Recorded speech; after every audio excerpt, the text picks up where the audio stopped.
Vamos lá, meus irmãos, vamos lá, minhas irmãs, começando aqui nossa sexta aula de Teologia Sistemática 5, matéria de Eclesiologia, ou seja, doutrina da Igreja. Já oramos como é costume, mais uma vez, graça e paz. Graça e paz, pessoal. Boa noite, graça e paz. Boa noite. Boa noite, graça e paz. Boa noite a todos, é uma alegria estar aqui com vocês. Hoje é a nossa sexta aula desse módulo, que é a doutrina da igreja. Hoje nós estaremos continuando a tratar do capítulo 46, que é o poder da igreja. Já dei uma síntese, uma breve síntese na última aula.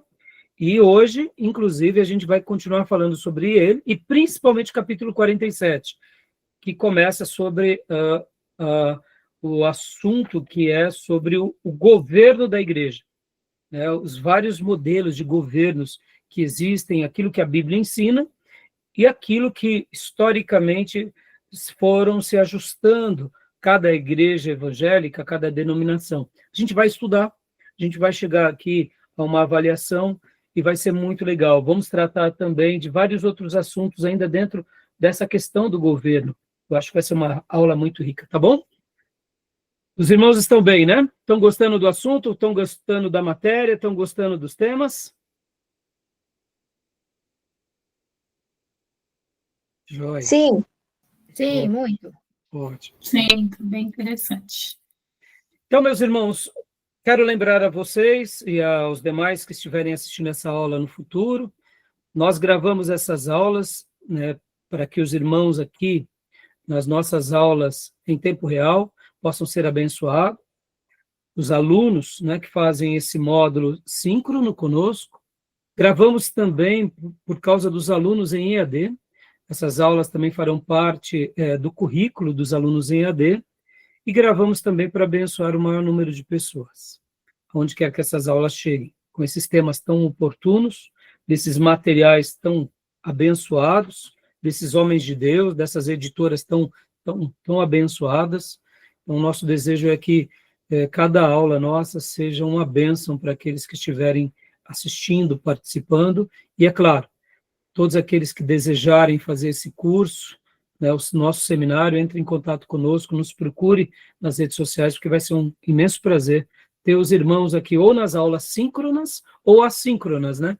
Aqueles irmãos que não podem fazer agora nesse horário, pelo qual dedicamos, que é toda terça e toda quinta noite, 2h30 de aula, né? Ou seja, 3 blocos de 50 minutos, em média.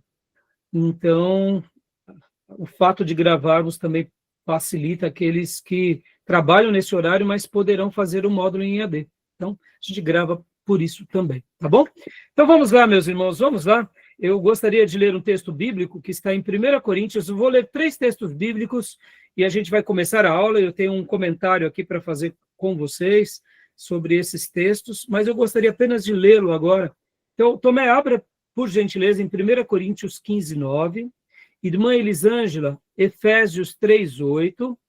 Querido irmão Júnior, 1 Timóteo 1:15, tá bom? Então, Tomé, por gentileza, o texto de 1 Coríntios 15:9. Eu também vou compartilhar aqui na minha Bíblia digital. 1 Coríntios, primeira carta de Paulo aos Coríntios, capítulo 15, versículo de número 9. Quero que os irmãos leiam comigo. Tomé, por gentileza, leia para nós esse texto, por favor. Pois eu sou o menor dos apóstolos, que nem sou digno de ser chamado apóstolo, porque persegui a igreja de Deus. Obrigado, Tomé. Guardem essa expressão aqui, pois, né, como está na minha versão, eu sou o menor dos apóstolos. Menor dos apóstolos, tá bom? Agora, Efésios, irmã Elisângela, por gentileza, Efésios, carta de Paulo aos Efésios, capítulo de número 3, versículo de número 8. Pode ler na sua versão, minha irmã. A mim, o menor de todos os santos, Me foi dada esta graça de pregar aos gentios o evangelho das insondáveis riquezas de Cristo. Que texto magnífico. Paulo é simplesmente lapidar, né? Deus usou muito nosso irmão. A mim, o mínimo, né? Na sua versão diz como? O menor, né? O menor. O menor. Aqui, né, na minha versão, está o mínimo de todos os santos. Bom, nós tínhamos lido em 1 Coríntios 15, 9, o menor dos apóstolos. Agora ele diz o menor de todos os santos. E agora, por último, né, Júnior, tenha bondade, meu irmão, de ler para nós. Graça e paz, meu irmãozão. Primeira carta de Paulo a Timóteo, capítulo de número... 1 Timóteo 1,15, é isso, 1,15. Esta é uma palavra fiel e digna de toda aceitação, que Cristo veio ao mundo para salvar os pecadores, dos quais eu sou o principal. Olha só, né? Então Paulo, mais uma vez, falando sobre a salvação, falando sobre a obra redentora, e falando que ele veio ao mundo para salvar agora, não os apóstolos, não os santos, mas todos os pecadores. E aqui ele se inclui, dos quais eu sou o principal. Então, guardem isso. Apóstolo, santos e pecadores, tá bom? Tudo bem? Eu gostaria agora de fazer, em cima dessas 3 passagens, eu queria passar para vocês algo que eu aprendi. Eu não me recordo exatamente quem foi, mas se não me falha a memória, foi o meu irmão Davi, nos dias em que ele fazia seminário, ainda lá no Pregão.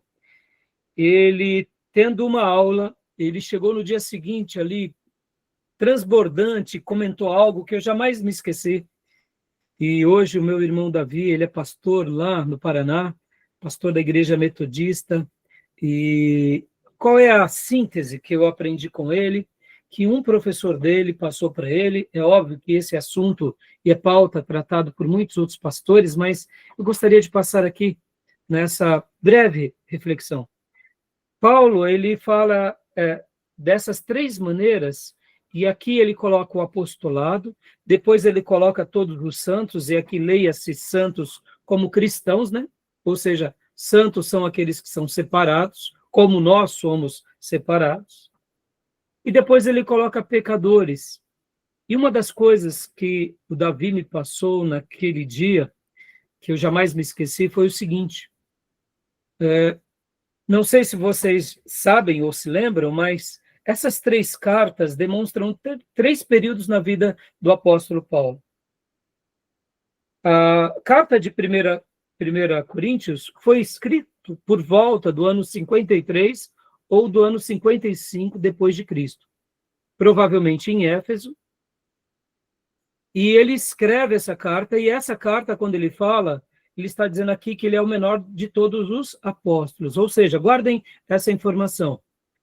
Essa carta foi escrita, uma das primeiras cartas, das 3 que nós vimos agora, essa foi escrita por volta do ano 53 ao 55. Já a segunda carta que lemos, que é em Efésios, foi escrito em Roma, possivelmente sobre a prisão domiciliar de Paulo, por volta do ano 60 a 62. Ou seja, aqui Paulo, quando ele está escrevendo aos Efésios, ele está dizendo para eles o seguinte: eu sou o menor de todos os santos, ou seja, dos cristãos eu sou o menor. Lá em Coríntios, alguns anos atrás, por volta de 10 anos atrás, 8 anos atrás, ele tinha dito: eu sou o menor dos apóstolos. O tempo passa, e agora ele diz para a segunda igreja: eu sou o menor dos cristãos, ou dos santos. E agora, 1 Timóteo, Paulo escreve, provavelmente da Macedônia, logo após a sua primeira prisão. Paulo agora estava em Roma, aliás, na Macedônia, logo após a sua primeira prisão, que foi em Roma. Ele escreve 1 Timóteo por volta do ano 62 a 65, ou seja, alguns anos depois da carta aos Efésios, Paulo agora escreve ao seu discípulo Timóteo e fala: olha, dos pecadores, eu sou o menor. Eu sou o principal. Percebam, o tempo passa e o grande apóstolo se torna mais humilde. Ele não se torna mais arrogante. Do colegiado apostólico, ele se considerava o menor. Do colegiado da cristandade, ele se considerava o menor. E dos pecadores, ele se considerava também o menor ou o principal de todos, no sentido, o mais pecador. Olha que paradoxo. Por que eu estou falando isso? Hoje, querendo Deus, nós vamos estar trabalhando sobre os apóstolos, e eu gostaria de deixar aqui essa palavra para vocês. Qual é? O nosso irmão, o apóstolo Paulo, o tempo passa e ele não cresce em soberba, ele não cresce em arrogância, ele não cresce em presunção, mas ele cresce em humildade e unção. Interessante, não? Bem diferente dos apóstolos dos nossos dias, não? Os nossos apóstolos contemporâneos, o tempo passa e eles se tornam mais cheios de si, mais cheios de razão, mais cheios de ego, mais cheios de prepotência, mas o grande apóstolo, aquele que escreveu quase todo o Novo Testamento, o tempo passava, ele amadurecia e ele crescia em humildade, crescia em plenitude e quebrantamento. Fica aqui essa reflexão ao coração dos irmãos, tá bom? Porque eu não tenho dúvida que isso vai fazer uma diferença muito grande.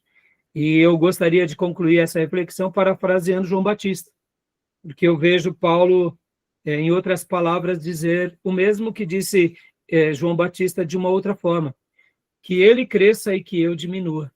Ou seja, que Jesus possa crescer por meio de Paulo e que Paulo em si, o homem de Tarso, possa diminuir a cada dia. Que assim seja conosco. Tá bom, meus irmãos? Que o Senhor cresça e que nós diminuamos. Amém?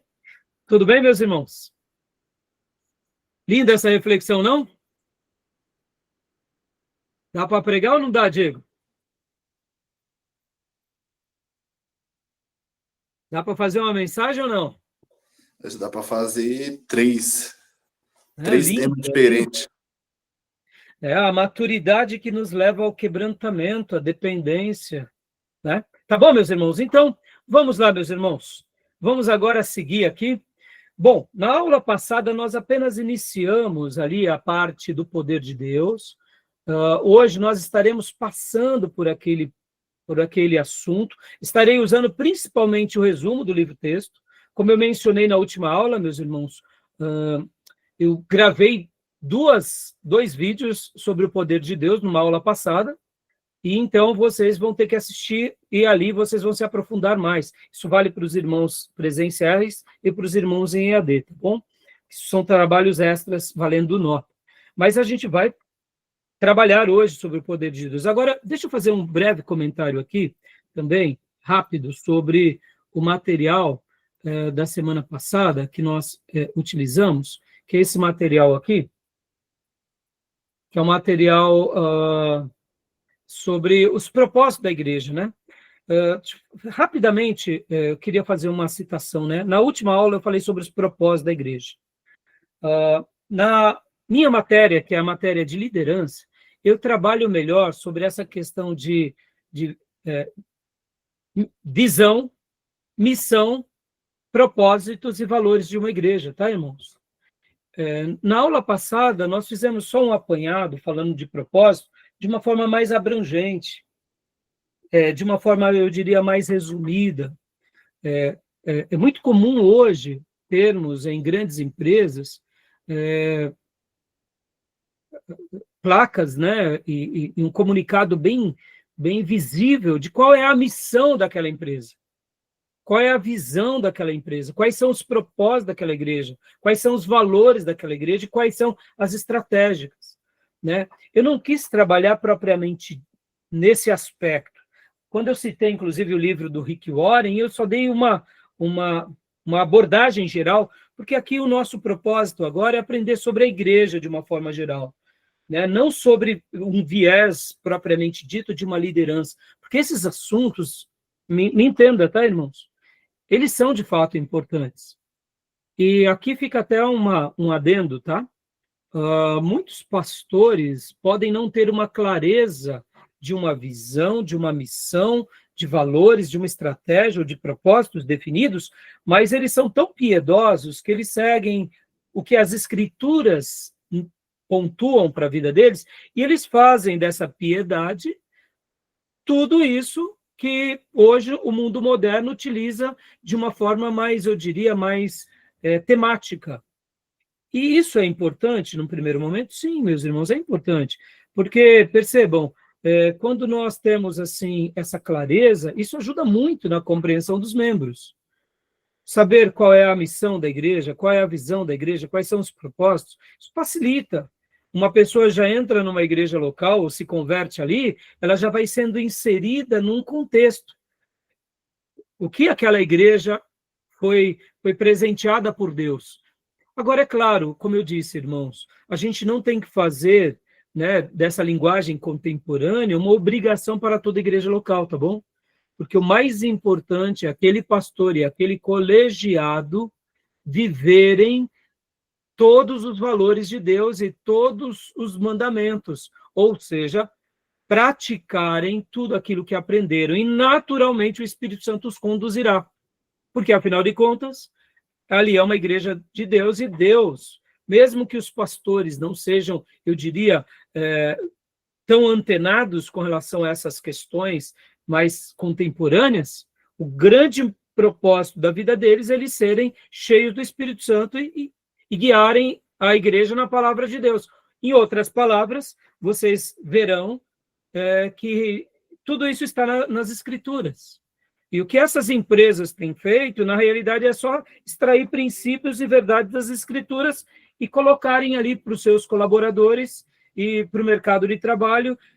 Mas quando a gente avalia uma grande empresa como a Apple, uma grande empresa como a Microsoft, uma grande empresa quanto NVIDIA e tantas outras, a gente nota o seguinte, que esses valores, esses propósitos, as suas missões, mesmo que sejam voltadas para o mercado, muitos desses princípios, eles têm tudo a ver com as Escrituras, porque uma grande empresa jamais vai gerar mal para as pessoas, jamais vai fazer algo errado. Agora, é claro, é uma empresa, é uma organização, é uma instituição, e não é um organismo, a igreja é um organismo, tá bom? Beleza? Eu só queria fazer esse comentário, porque na última aula eu acabei não mencionando. E uma última coisa, inclusive, aqui. A nossa querida irmã Beatriz também, ela tinha feito um comentário, e aí ela tinha até perguntado, pastor, e quando falta numa igreja local aquela clareza, né, naquela igreja local, muitas vezes, sobre, por exemplo, aquela questão dos sinais de uma igreja pura, né? Os sinais de uma igreja pura. E aí ela até falou assim, pastor, e quando numa igreja não se tem, né, por exemplo, uma mensagem muito boa, muito abençoada? E ali eu mostrei, né, até criei aquela questão das notas e mencionei com vocês sobre as notas. Falei, muitas vezes uma igreja ela é fraca em uma área, mas é forte em outra. Deixa eu fazer só um último comentário aqui, que eu acho que é muito importante. Eu aprendi, meus irmãos, e eu noto que tem um fundo de verdade muito grande. Muitas igrejas, o púlpito pode até não ser tão forte. Entendam, leia-se aqui forte no sentido de um pastor, mestre, assim, muito, muito profundo.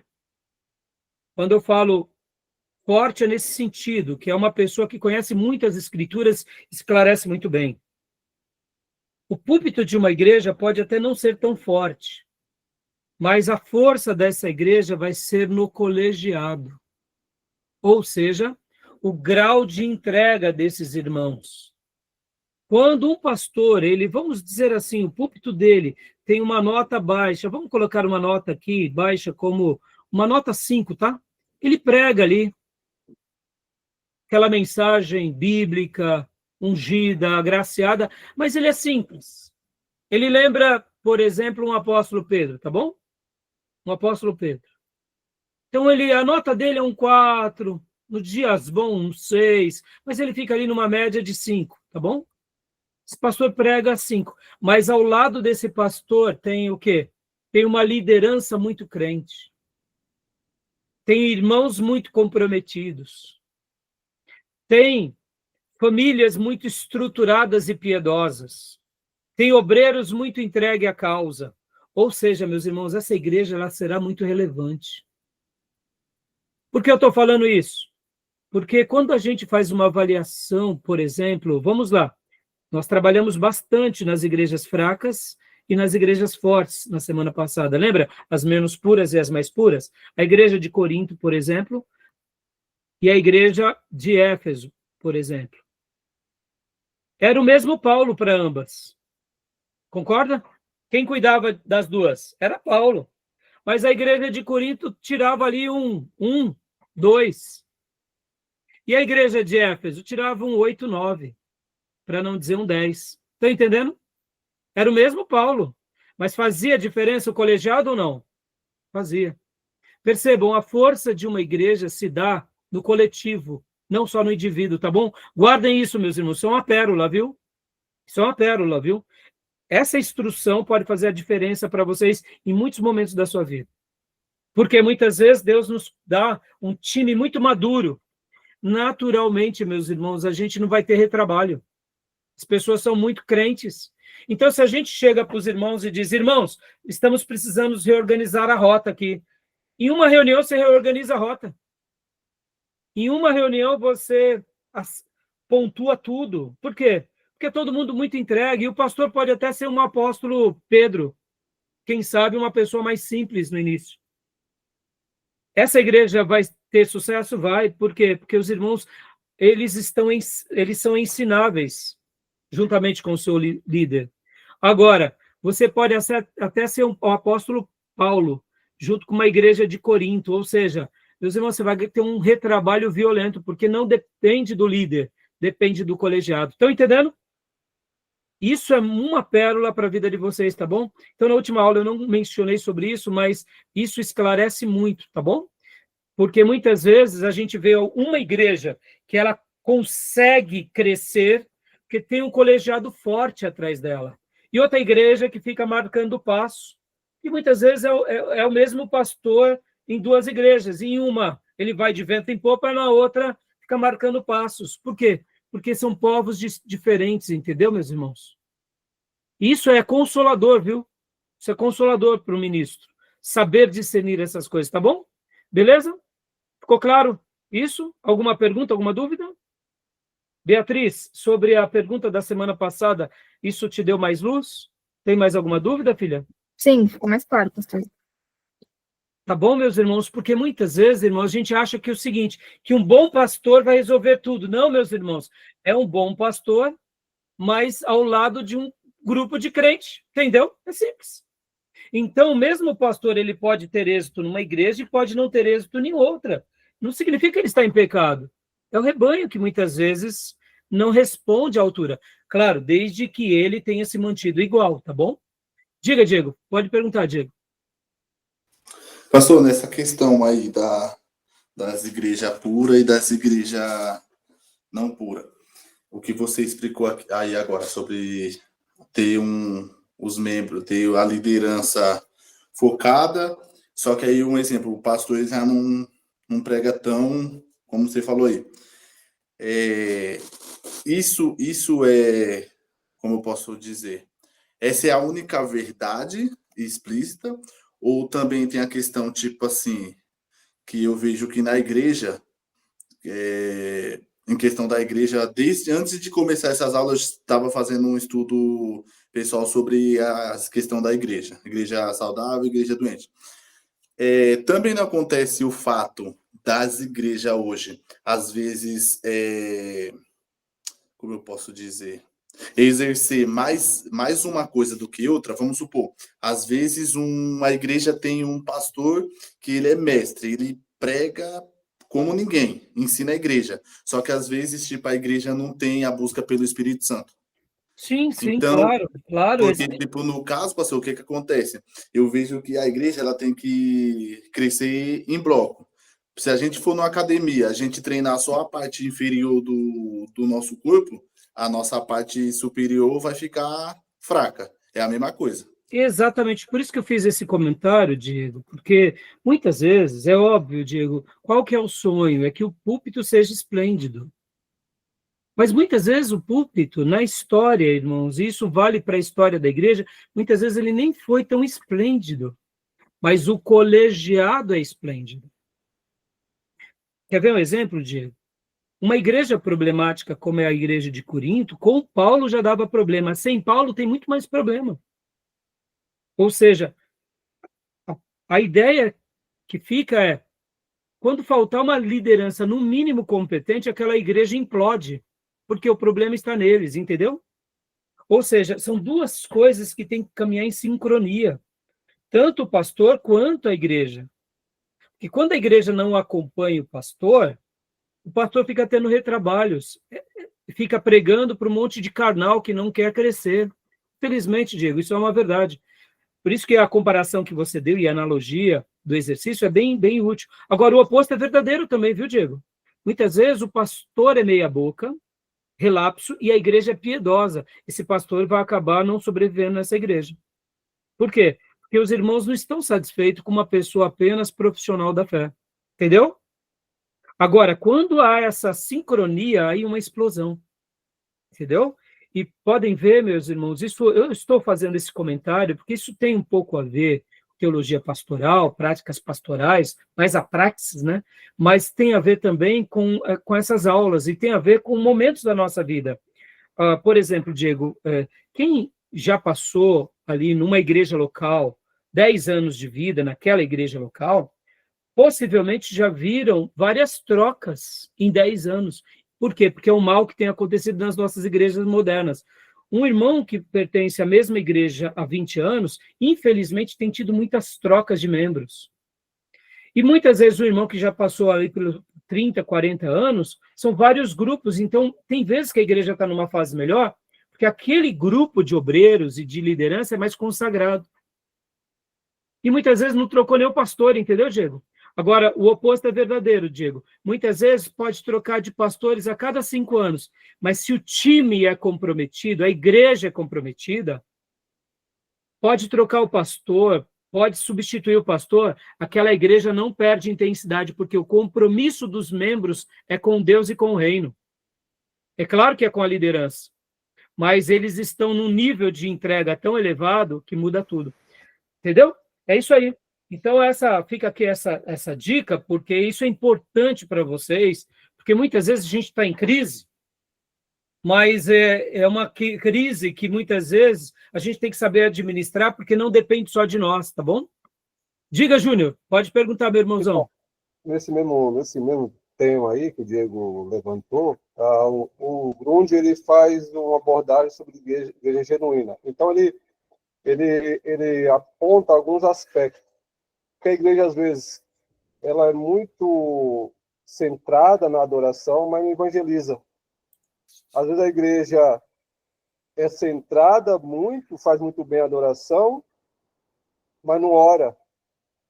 Sim, então, ele sim. falou que todos os componentes têm que estar em harmonia, tanto adoração, oração e evangelização. Talvez não com tanta intensidade em alguns setores, mas contemplando todas essas áreas, ela identifica como uma igreja genuína. Exato. Porque, às vezes ela está isolada, ela só vive Em cima de uma oração no culto, mas ela negligencia o evangelismo, não faz evangelismo.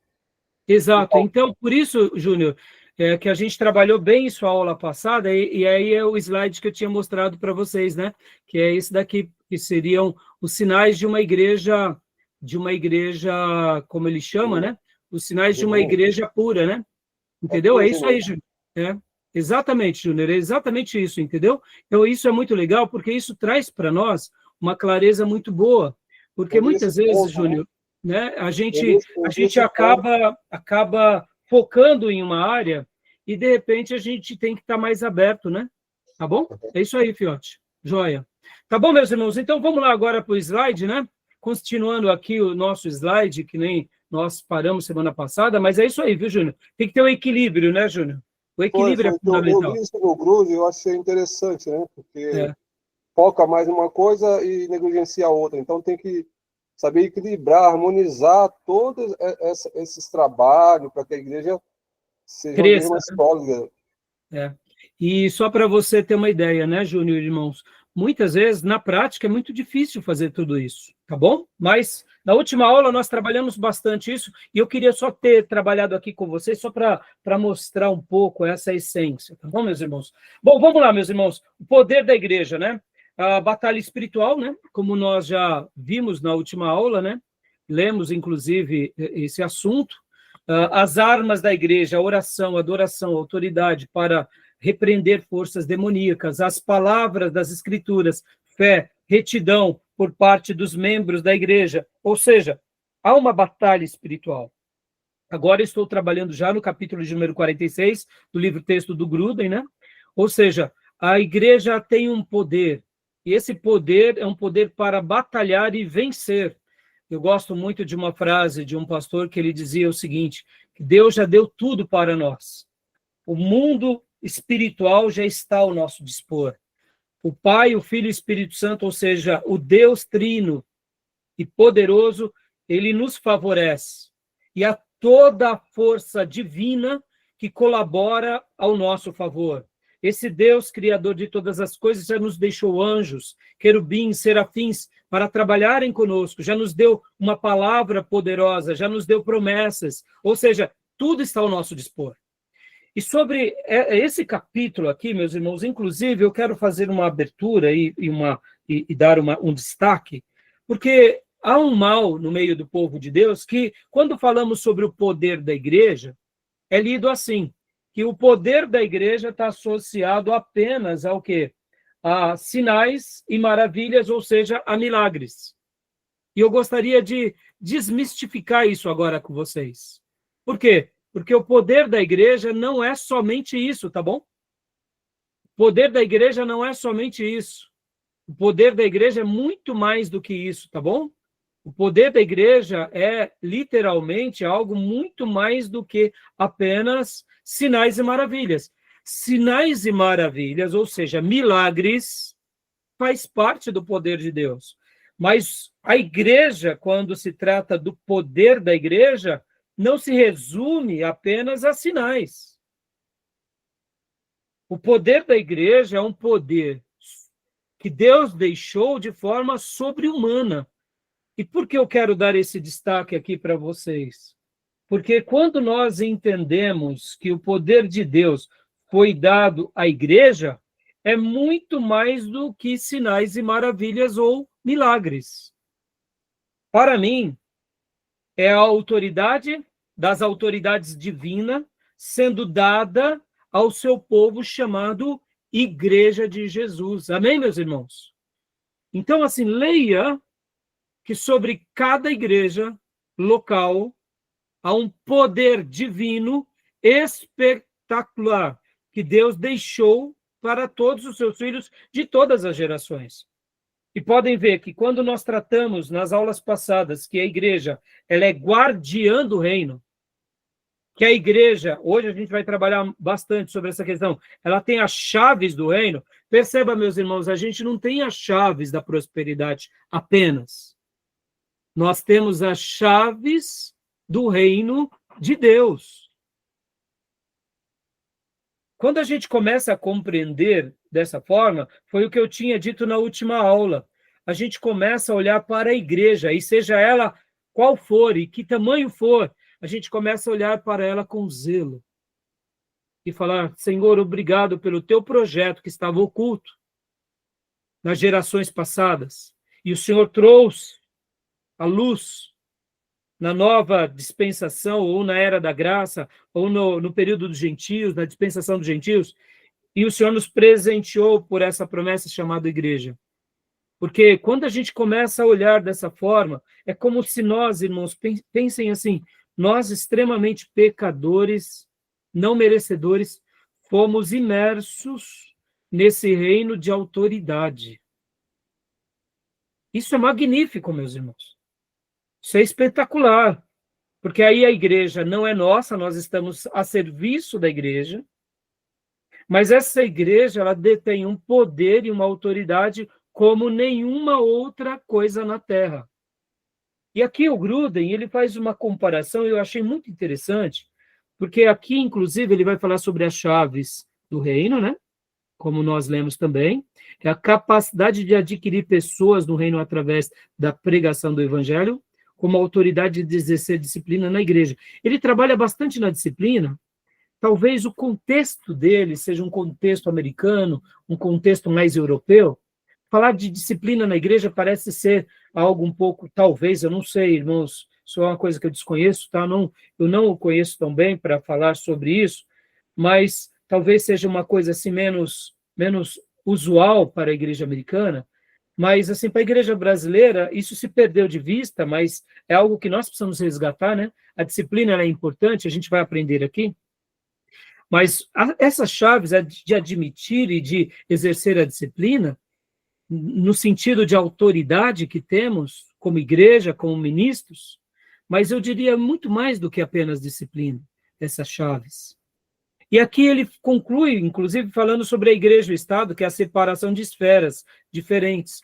E ele mostra que, assim como o Estado tem uma autoridade, e de fato existe, seja o Estado que for, ou o país que for, ou o sistema de governo que for, seja ele democracia, autocracia, monarquia, ou quem sabe, teocracia, né? Porque, querendo ou não, alguns países são regidos por uma teocracia, mesmo que para nós não tenha significado, mas isso não quer dizer nada para nós, num primeiro momento, porque em países islâmicos é teocracia, como é o Irã, ou seja, há um poder lá, nós não compactuamos com aquilo, mas respeitamos, porque não, queremos ver o evangelho chegando lá para mudar essas bases, mas qual é hoje o sistema de governo no Irã?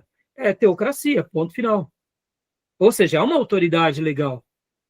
Nós podemos não concordar com um país, seja ele comunista, etc. e tal, socialista, mas é uma autoridade estatal. É um poder que controla as vidas, que gera ou não gera, ou manda matar, ou faz viver. Quer dizer, é uma autoridade, a gente não pode negar isso. Né? Então percebam que aqui ele coloca essa comparação, isso é muito legal, porque a gente começa a ver a igreja como um poder assim tão importante quanto o Estado, e eu diria que nessa perspectiva que eu acabo de falar, irmãos, o poder de Deus e a autoridade que Deus nos deu é maior do que o Estado, tá bom? Percebam, irmãos, só para eu fechar aqui, a igreja, ela é teocêntrica. A igreja, ela deve ser uma teocracia. Vivemos numa democracia. Os nossos irmãos da Inglaterra vivem numa monarquia, mas a igreja, ela vive na teocracia. Ou seja, são os valores de Deus, sobretudo.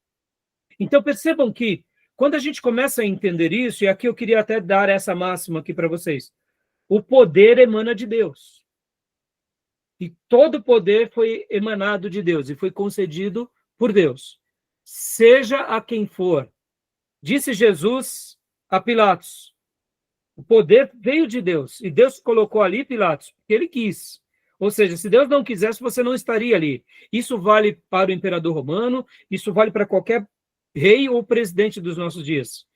Mesmo que aquele sistema de governo vá contra os valores de Deus, numa última esfera, como dizia Lutero, o diabo que reina no reino do mal é o diabo de Deus. Ou seja, Deus governa até mesmo sobre o império das trevas. Ou seja, para o diabo fazer qualquer coisa, ele tem que pedir permissão para Deus.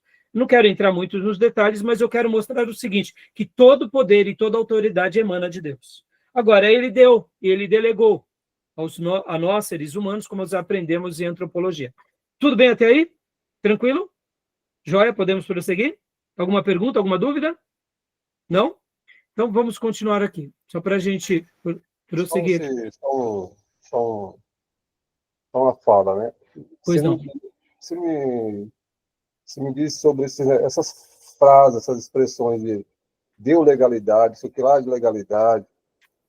Parece que eu estou até no sistema jurídico quando eu vejo os clientes falando isso. Eu fico meio assustado. Deu autoridade, Júnior. Eu não gosto de usar muito legalidade, mas autoridade é um termo que eu prefiro usar. Né? Mas não deixa de ser uma legalidade, né? Pensa assim, Júnior. Porque quando a gente vê um poder estatal, ou um poder até do mal, como foi no caso com o Império Assírio ou o Império Babilônico, ou mesmo o Império Romano, sobre o povo judeu, eles só exercitaram tudo isso por causa da provisão de Deus. Dentro da provisão de Deus, ou da providência divina, Deus permitiu tudo isso, porque Deus tem um propósito. Quando nós olhamos essa soberania de Deus sobre as nações, a Síria com o Reino do Norte, a Babilônia com o Reino do Sul, com Judá, foram permissões de Deus. E mesmo assim, isso não quer dizer que Deus também não tratou com a Babilônia, não tratou com a Síria. É outra questão. Por que eu estou dizendo tudo isso? Porque tem horas que, se a gente não olha essa soberania de Deus e esse poder de Deus, a gente acaba não entendendo melhor esse jogo de poderes, porque ele existe, né? Ele existe.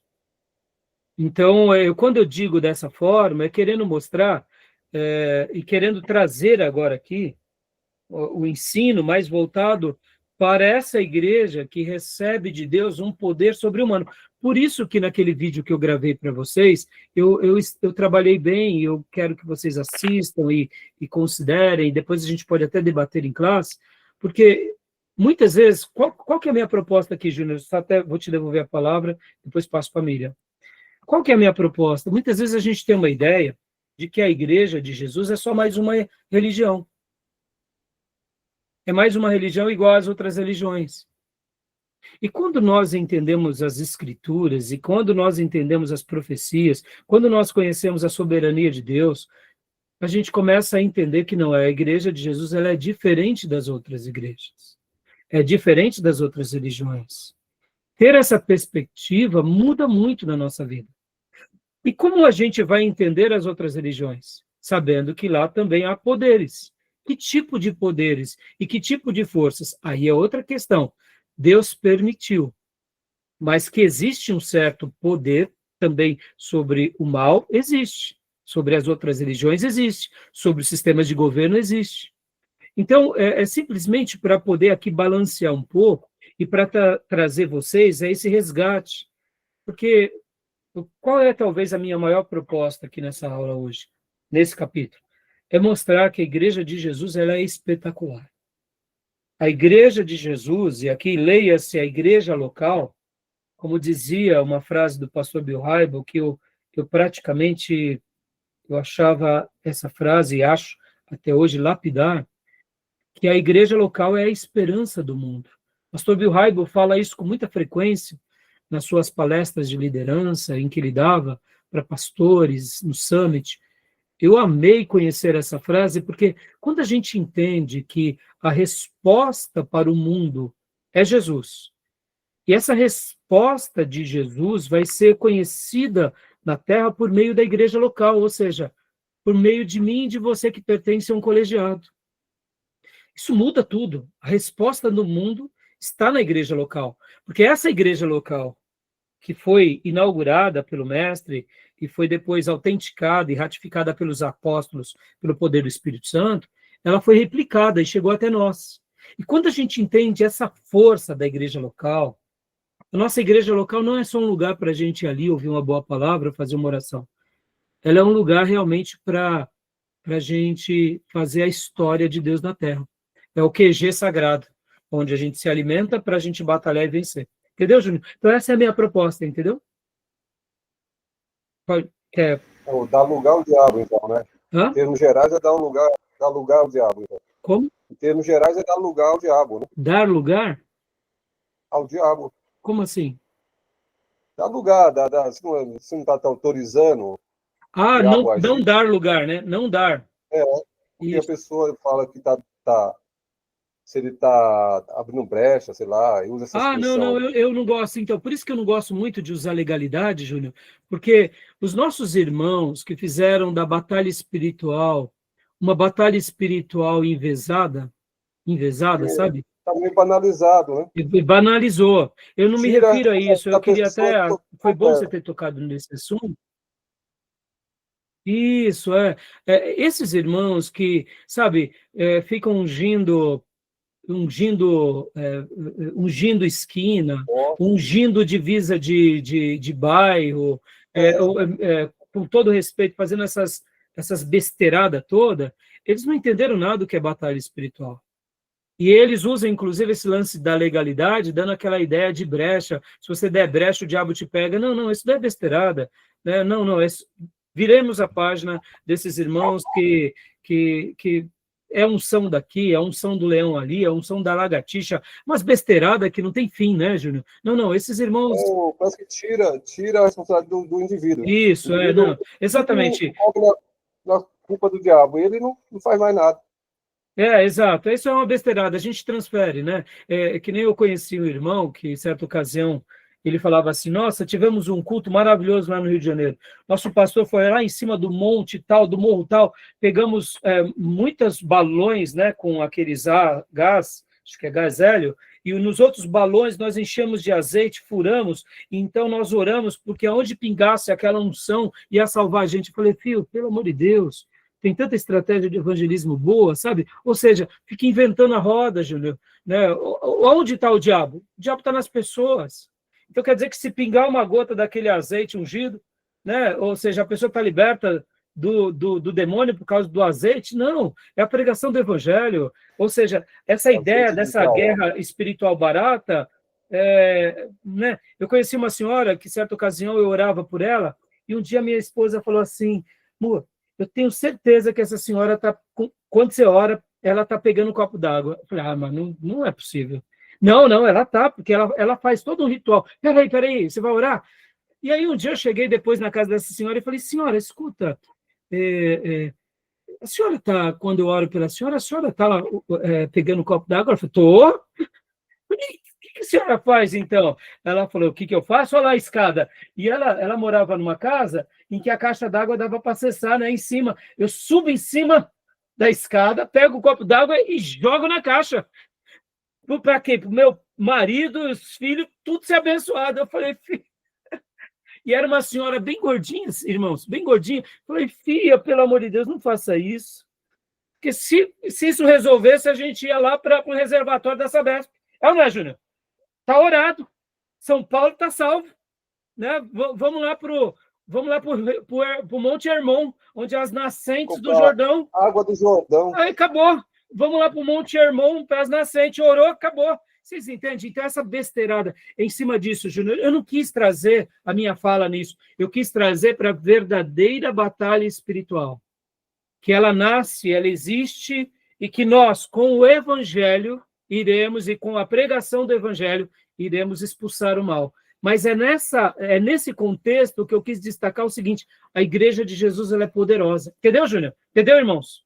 Ela é poderosa, é a pregação do Evangelho. Agora, olha que detalhe, a gente vai chegar lá.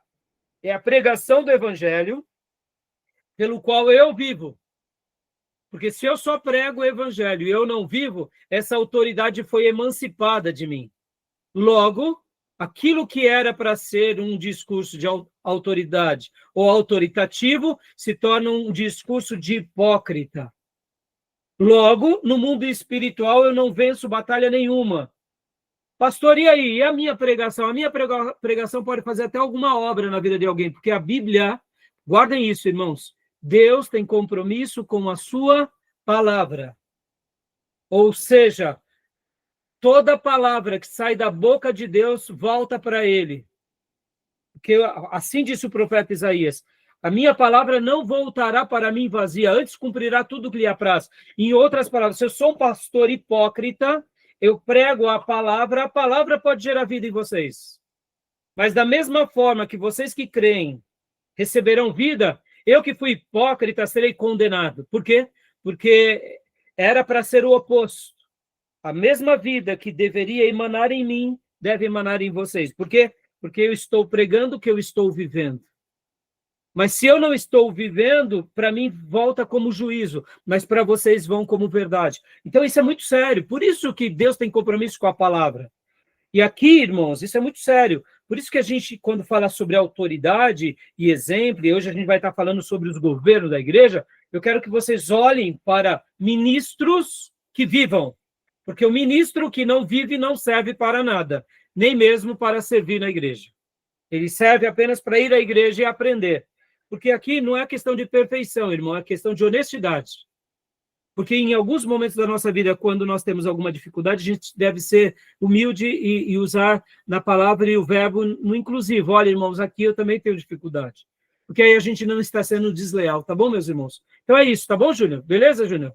Explicou, né? Fugimos da besteirada toda, né? Das unções. Irmãos, só um último Beleza, detalhe. Falhou, Júnior. Fala de novo, falhou.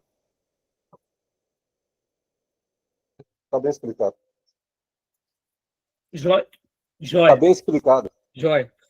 Só uma coisa, irmãos. Algum tempo atrás, lá no sul, se não me falho, na cidade de Paraná, começou com uma tal de unção do leão. Vocês já ouviram falar sobre o que era unção do leão?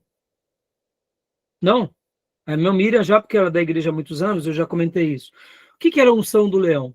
Assim como os machos, eles urinam para marcar o território, um certo pastor começou a falar que nós, como agora discípulos de Jesus, ou seja, discípulos do Leão de Judá, temos que demarcar os territórios, porque se urinássemos, marcaríamos o território e ali naquela região os demônios não passariam. E aí os irmãos saíram urinando aí nos lugares. Olha que aberração, meus irmãos. Sair de uma igreja local, entendeu? Aí depois vamos chamar a gente de seita com toda razão, né? É óbvio. Olha que loucura. Irmãos, isso daí, ó, vamos lá. Várias quebras de protocolo e até mesmo de leis, porque isso daí você está sujando a cidade, sendo um péssimo exemplo, você está dando... Isso daí você pode ser até processado, é uma coisa horrorosa.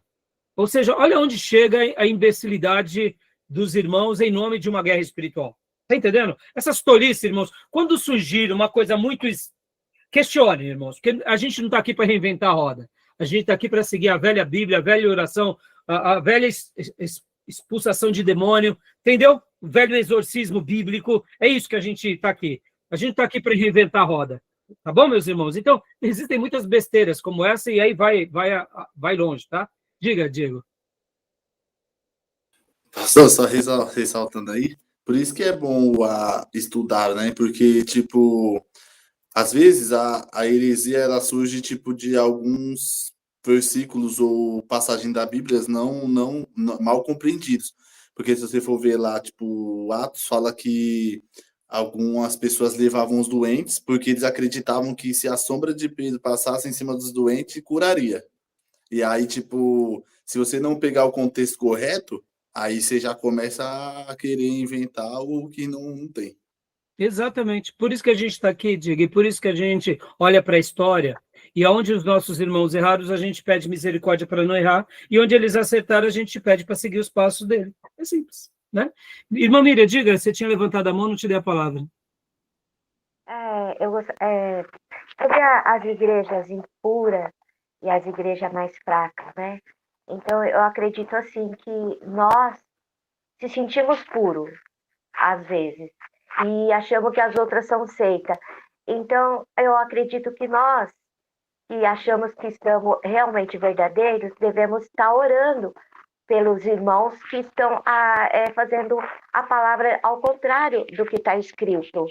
E lá numa passagem, Paulo fala que ele se fez de tudo para ganhar os tolos, e eu acredito que, não sei se é uma estratégia deles, de às vezes até essa pregação que eles fazem sobre ganhar dinheiro, sobre ter coisas aqui na terra, coisas materiais, mas tem muita gente ali na igreja que tem um coração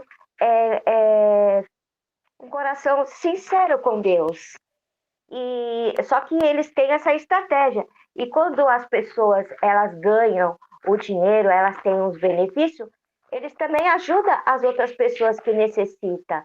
Que nem tem muita igreja que faz essas campanhas e pedem dinheiro, mas eu também vejo a ajuda deles em outras situações, ajudando outras pessoas. Então, se eles estão errados, porque às vezes eles pensam só no material, mas, porém, eles também fazem o bem. Então, eu creio que o Senhor vê a intenção do coração de cada um deles, assim como Ele vê a intenção do nosso coração também. E nós que, às vezes, estamos sendo buscando verdadeiramente o evangelho, falar a verdade, nós precisamos estar orando pelos mais fracos, pelos que estão mais distantes, né? Sim, sim. Claro, minha irmã. Irmã, podem ver que em algumas aulas passadas, até quando eu comentei sobre os católicos, os monges, se eu citei eles, quem dera as igrejas evangélicas. Agora, eu sei que a visão da irmã, percebe, irmã? É uma visão, com todo o carinho, tá, minha irmã? É uma visão, assim, querendo olhar o lado bom. O Júnior, por exemplo, diferente da irmã, ele foi treinado na vida do direito. E por que eu estou usando agora o Júnior como exemplo? Porque, irmã, mesmo que nós tenhamos um lado bom, como você citou, essas igrejas que têm estratégia da prosperidade. Aí eu digo, então, irmã, eu poderia dizer e melhorar que a Igreja Católica tem uma estratégia, que é, sabe o quê? Usar os ídolos ali para aproximar as pessoas.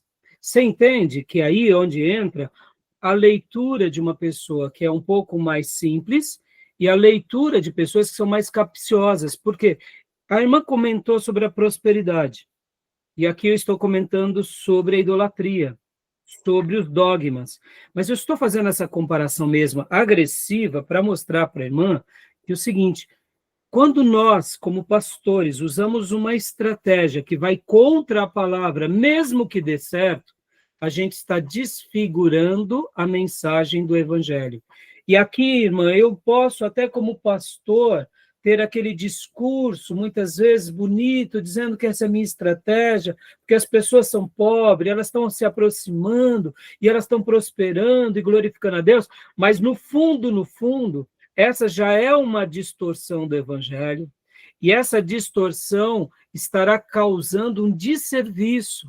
E é óbvio, irmã, a gente está aqui trabalhando nesse tema, e estamos aqui fazendo apontamentos, como há pouco eu mencionei sobre essas besteiras de guerra espiritual, não querendo dizer aqui, irmã, que a gente é melhor do que os outros, não é isso, não é, mas se nós não ensinarmos a verdade a vocês que são seminaristas, eu estarei fazendo um desserviço.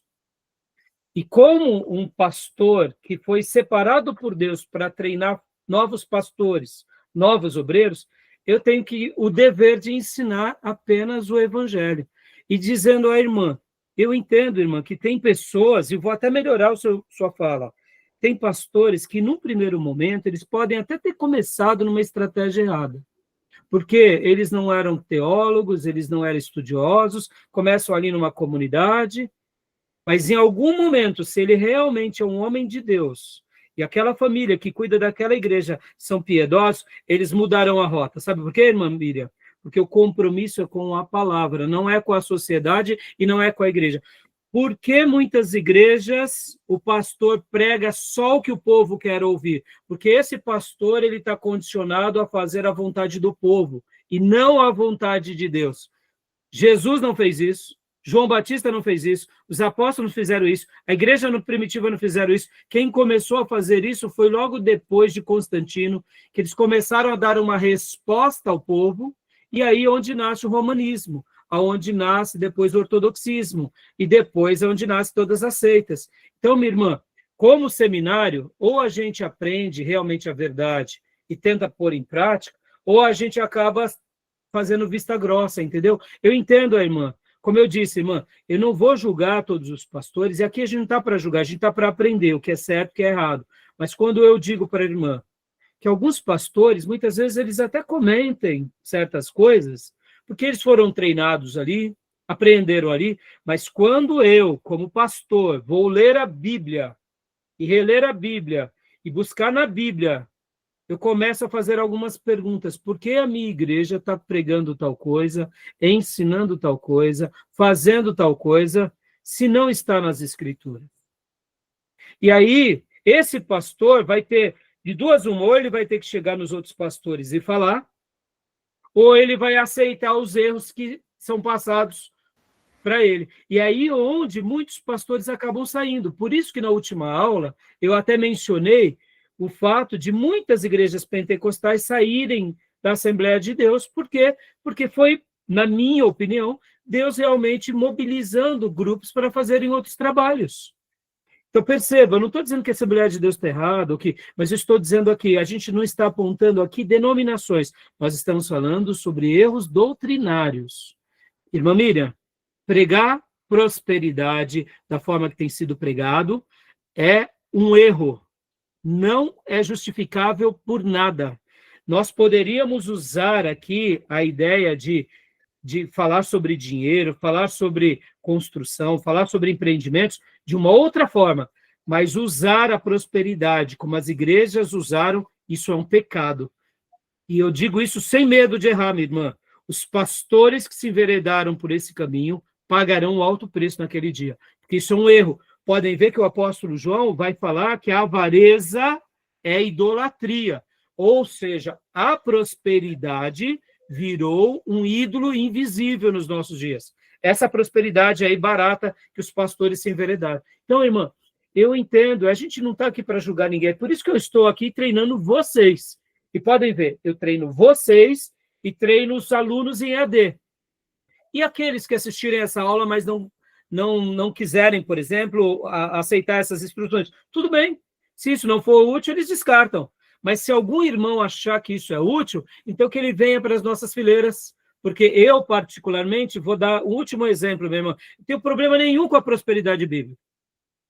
A prosperidade que Abraão tinha, que Davi tinha, que o povo de Deus teve lá no deserto, porque, minha irmã, quer um povo mais próspero do que foi o povo de Israel no deserto, onde a sandália não se acabou, as vestes não se acabaram durante 40 anos. Isso é prosperidade. Eles tomavam café da manhã, almoçavam e jantavam com maná, e em vez em quando vinha até cordoniz. Quer mais prosperidade que essa? Saíram do Egito com o despojo. Quer mais prosperidade que essa? Ou seja, eles lá no meio do deserto levantam um tabernáculo com ouro, com tecidos, pedras preciosas. Meu irmão, a prosperidade é bíblica. O que não é bíblico é essa prosperidade mercadológica. São as igrejas que viraram empresa. Isso a Bíblia é contra. Esses profissionais da fé que fazem da igreja uma pirâmide e muitos pastores que fazem vista grossa, porque, irmã, eles estão enriquecendo em nome do evangelho. Pode escrever, minha irmã, naquele grande dia do juízo, a irmã vai ver Deus fazendo coisas assim, talvez assim, surpreendentes com esses falsos profetas. E tolos são os pastores que se enveredam por esse caminho por causa de algumas ninharias, que eu classifico e chamo até de alfarrobas de porcos, porque as nossas riquezas e a nossa prosperidade são incomparáveis com a desses falsos profetas. Entendeu, irmã? A igreja de Jesus na terra, seja ela aqui no Brasil, seja ela lá em Dubai, ou seja ela lá na África ou no Amazonas, ela é próspera. Na medida de Deus, Deus vai nos mandar tudo o que precisamos para ter uma vida digna, entendeu? Hoje, infelizmente, a igreja brasileira tem sido fruto dessa praga chamada teologia da prosperidade. E nós precisamos nos posicionar. Podem ver, irmãs, quantos são os pastores que ficam calados? Porque eles querem ser ricos. O alvo dos pastores hoje virou ser rico, não é ser profeta, entendeu? Então, é assim, eu entendo a simplicidade da irmã, mas, como eu disse, o Júnior, como advogado, ele tem uma visão diferente. Por quê? Porque ele está no meio da jurisprudência. E aqui, irmã, só mais uma última coisa, irmã, para a gente finalizar esse papo e fechar o bloco. Quero passar até a palavra para o Júnior, que eu acho que ele quer falar. Irmã, hoje, a Igreja de Jesus no Brasil, ela é uma das coisas mais desprezadas. Hoje, os pastores são aqueles que mais têm nomes sujos, são aqueles que mais maculam. E eu digo para a irmã, sabe o que é isso, irmã? Fruto dessa doutrina herética da teologia da prosperidade, que maculou o povo de Deus, barateou a Igreja de Jesus. Por isso que eu falo, irmã, como que a Igreja de Jesus deveria ser considerada no nosso país hoje? Pastores como as pessoas mais honradas. Igrejas locais como as CNPJs mais estimados. É o contrário. Por que é o contrário? Por causa de que muitos irmãos, em nome de uma certa ingenuidade, e pastores levianos, fizeram o que fizeram com a Igreja de Jesus. Como o Augusto Nicodemos escreveu num livro recente, um livro, não é recente, um livro que ele escreveu, o que fizeram com a Igreja de Jesus. Entendeu, irmã? É por isso que a gente aqui não está para querer reinventar a roda, irmã. Mas o meu dever é treinar vocês bem aonde? Na palavra. Tá bom, filha? Eu entendo. A irmã é me entenda, irmã. piedosa, tenta olhar tudo com os bons olhos. Mas o ministro, ele olha com os bons olhos, mas ele olha com a sabedoria. E pode ver que o critério que Deus nos dá para a gente cuidar da igreja, a gente já vai entrar no assunto do governo da igreja.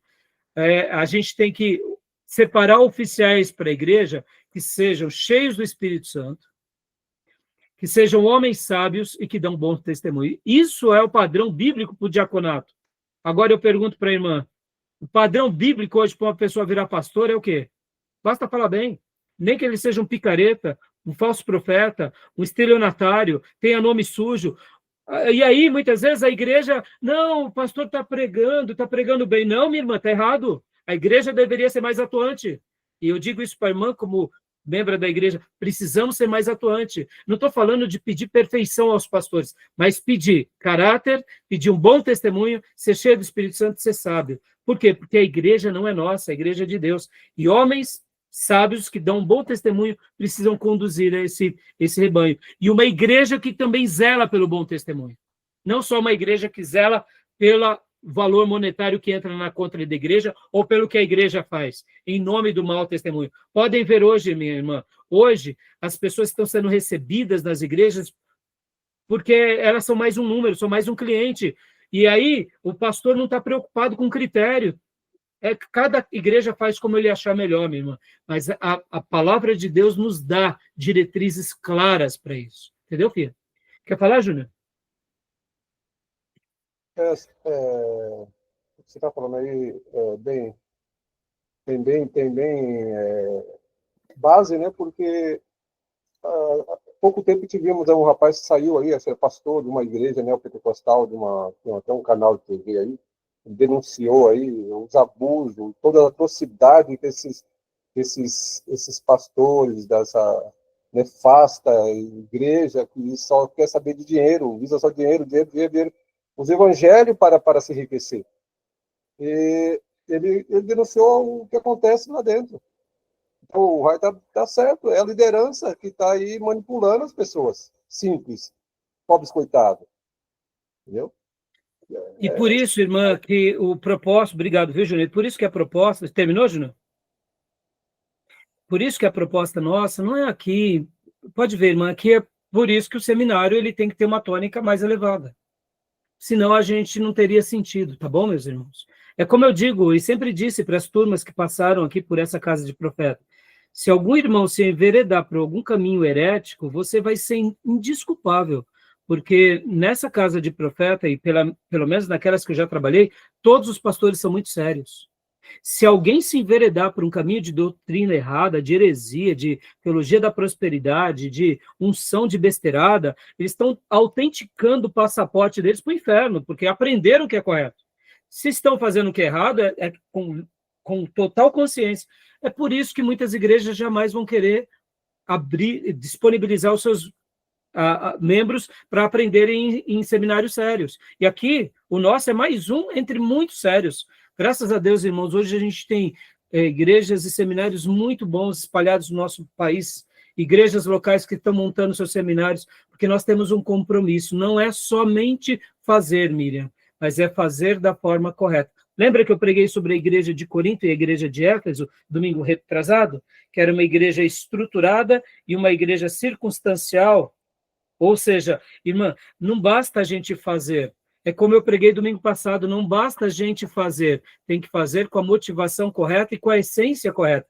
Domingo passado, lembra que eu preguei sobre a igreja de Éfeso, que perdeu o primeiro amor? Perceba, eles trabalhavam, e o trabalho para Deus e a produção para Deus não quer dizer muita coisa. Se eu perdi a essência, perdi tudo. Isso importa para Deus. Então, a teologia da prosperidade, eles podem até vir com o discurso que estão ajudando, mas que diferença uma igreja que tem essas heresias tem, por exemplo, de religiões pagãs? Nenhuma. Porque as religiões pagãs estão aí fazendo obras. E é isso que eu quero que fique guardado no coração de cada um de vocês, tá bom? Amém?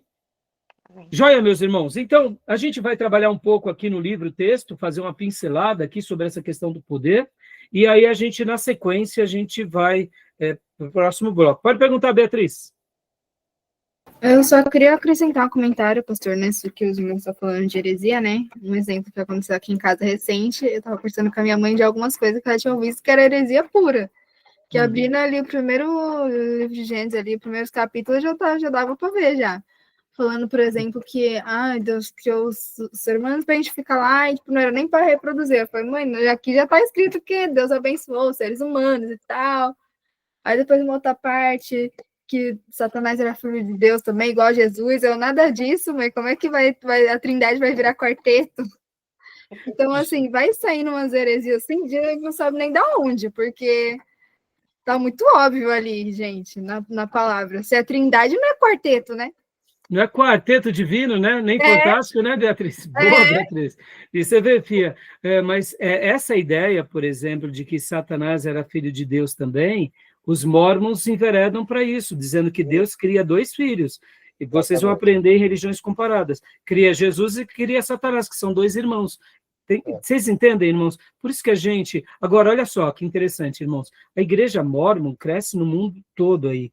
Eles têm uma estrutura, eles têm, etc. e tal, todo um critério. Eles não ficam dando mau testemunho, mas eles têm heresias. Então, percebam, se a gente não tomar cuidado, a gente muitas vezes vai estar legitimando os mormons. Não, meus irmãos, os mormons é uma seita. Né? E parabéns, Beatriz. É Bíblia, Beatriz, você vê? Não precisa de muita coisa, né, Beatriz? O ser humano foi criado para encher a terra, né? A gente que tem só 2, 3 filhos, ainda a gente está sendo tímido, tinha que ter mais. Mas cada coisa que a gente ouve, assim, que é de se assustar. Então é isso aí. E aqui, meus irmãos, é aquilo. Por isso que a gente prega, a gente é paciente, a gente também não fica apontando, mas a gente não pode ensinar o que é correto. Tá bom? Beleza, meus irmãos? Mais alguma coisa? Maturidade, né? Tem que ter maturidade, né? A gente respeita a irmã, a família, porque a preocupação dela, a gente olha assim com bons olhos, as pessoas que estão sendo enganadas ali. Eu vejo várias pessoas próximas da gente. Eu te pergunto, irmã, se pegar o evangelho de verdade, eles não querem. Eles querem para essas igrejas. Eles querem ser manipulados. Parece que eles adoram ouvir aquela. A linguagem que eles querem ouvir é aquela. A Bíblia diz em Mateus 18, Júnior? E por que? Eu faço uma pergunta. Por que eles permitem isso? Por que eles querem isso? Porque estão falando o que querem ouvir. Exatamente. A Bíblia diz em Mateus 10, 16 que Jesus falou, temos que ser prudente como a serpente, cauteloso, não ser... Você tem uma certa malícia, mas não a malícia por mal, mas ser simples como a pomba. Boa fé, ser simples, humilde. Mas a gente tem que saber dosar isso. Deixa eu fazer até um contraponto aqui, meus irmãos. Fazer um contraponto. Uma coisa que eu admiro muito, eu já falei da Assembleia de Deus, já falei de igrejas pentecostais, já falei de igrejas tradicionais. Deixa eu fazer uma defesa aqui à igreja presbiteriana. A igreja presbiteriana é uma igreja que ela não tem muitas vaidades no que se diz respeito à sua performance.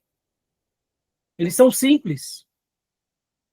Claro, tem igrejas presbiterianas mais ricas, mas tem igrejas presbiterianas mais simples. Mas pode ver, a estrutura de uma igreja presbiteriana é uma estrutura simples. Porque eles aprenderam ao longo dos séculos que o que dá saúde à igreja é a fidelidade à palavra, não é o templo, não é o mármore, não é a projeção, não é ser midiático. É seguir o exemplo de profetas como foi Calvino.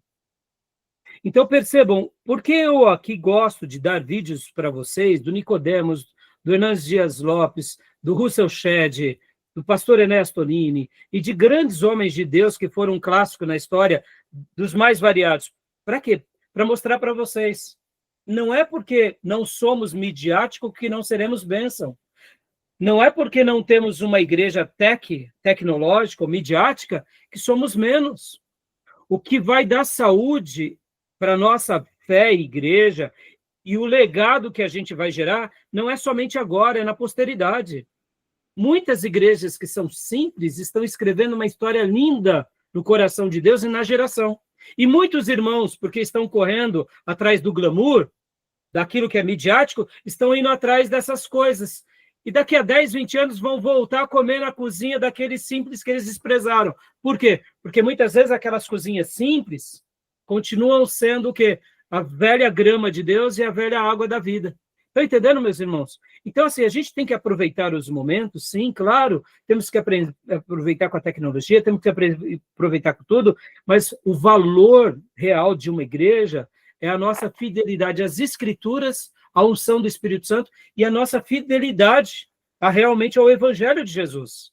E o demais é acréscimos. Se Deus nos der câmeras boas, se Deus nos der, sabe, um templo suntuoso, mas se nada disso ele nos der, que jamais nos falte a unção do Espírito e a fidelidade na pregação e uma vida de piedade e de consagração. São essas coisas que perduram. Para encerrar, eu quero citar Billy Graham, que ele dizia que tudo que é feito pelo poder do Espírito Santo, Deus perdura. Pode ver, a gente está segurando na mão um livro sagrado que foi escrito pelos apóstolos e discípulos numa igreja simples. O nosso Nazareno nasce numa manjedoura. O trono do nosso Nazareno era uma cruz. A sua coroa era de espinho, mas a sua obra foi divina. A igreja nasce num contexto de simplicidade. Por que Deus deixou isso ali? Para marcar todas as gerações de que não é o glamour, não é o status, não é a mídia, mas é o poder do Espírito Santo em vidas que se entregam ao Cristo e que renunciam a esse mundo e que fazem a vontade de Deus. Ora na simplicidade e ora na riqueza. O problema é que hoje essa igreja se perdeu só para a riqueza, tá bom? Então, meus irmãos, vamos dar uma pausa aqui. Vamos voltar a falar do verdadeiro poder de Deus, tá bom? Vamos deixar quem pensa de outra forma, respeito, mas temos um compromisso aqui com outras coisas. Tá bom, meus irmãos? Beleza? Vamos para o nosso intervalo? Voltamos em 5 minutos? Beleza. Tá bom, minha irmã? Tá bom, meus irmãos? Vamos dar uma pausa aqui. Deus abençoe. Então, vou dar uma pausa aqui e a gente volta em instantes.